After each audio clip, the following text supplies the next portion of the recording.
Bismillahirrahmanirrahim. Assalamualaikum warahmatullahi wabarakatuh. Alhamdulillahirabbil alamin. Wassalatu wassalamu ala asyrafil anbiya'i wal mursalin sayyidina Muhammadin wa ala alihi washabihi ajma'in. Amma ba'd. The Honorable Mr. Dr. Karuddin SIPM, who as the lecturer of the Phonetics and Phonology course. Allow me to introduce myself. My name is Zahra Firdausa Sakina, and I am my student ID number 204-001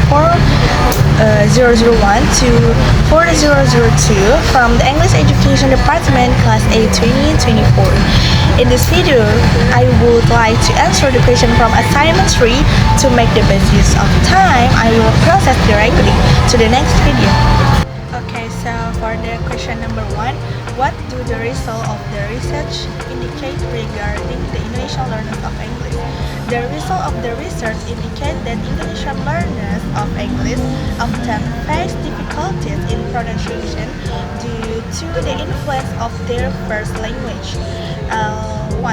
These difficulties include mispronunciation of certain English sounds that don't exist in the Indonesian phonetic system. The studies also reveal that many Indonesian learners struggle with stress patterns, intonation, and differentiation between minimal pairs, which affects their overall intelligibility in spoken English.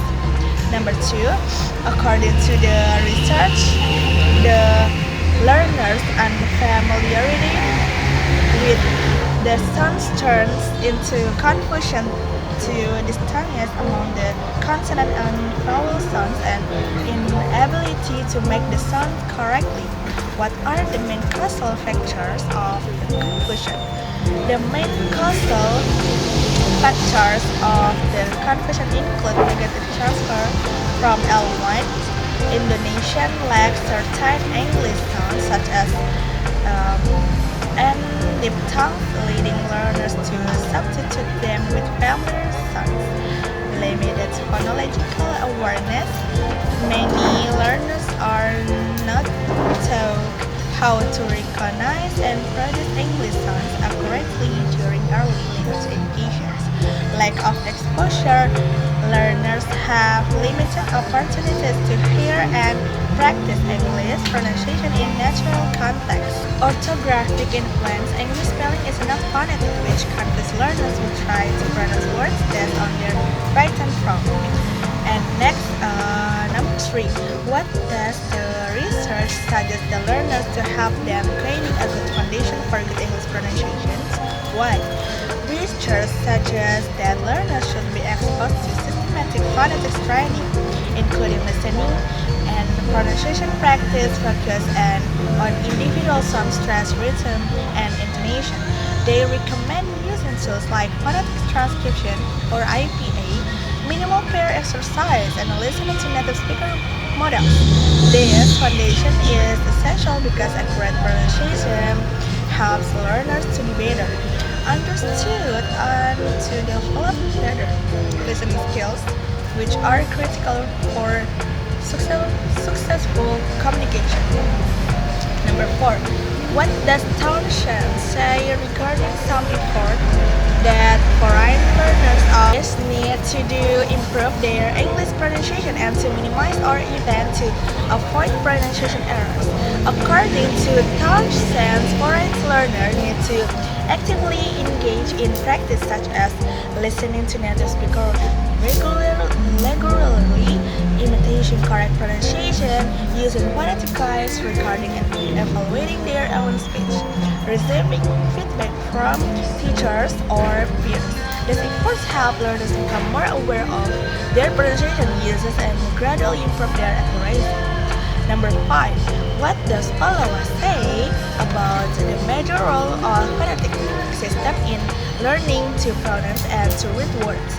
Sentence or paragraph is in a foreign language, particularly English. Phonology emphasizes that understanding the phonetic system is crucial because it enables learners to decode and produce unfamiliar sounds accurately. He argues agrees that phonetics is the key to mastering pronunciation as it provides learners with the knowledge of how sounds are produced and how they differ from those in their native language. Mastery of phonetics improves reading aloud, comprehension, and communications. Number 6. What do Brown and Starkell say about the principal barrier to second language acquisitions? So, Brown and Starkell suggest that one of the principal barriers to second language acquisitions is the interference from the first language. This includes difference in sound system, grammar structure, and vocabulary that can confuse learners and lead to errors. Additionally, age, motivation, exposure, and learning environment also influence the acquisition process.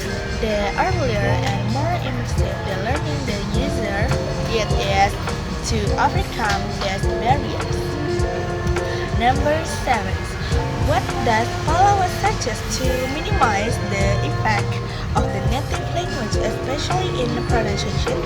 Do you agree with the suggestions? Why? Pallawa suggests implementing contrastive analysis between the native language and the target language, or English, to identify potential pronunciation users. He also recommends intensive phonetic training and the use of multimedia resources to expose learners to correct models. So, yes, I agree with this suggestion because understanding the specific difference between the two languages allow the teachers and learners to focus on problematic areas and correct the systematically. Moreover, consistent exposure to native pronunciations and practice helps learners overcome language interference more effectively. So maybe that's all. Thank you for attention, guys. Wassalamualaikum warahmatullahi wabarakatuh.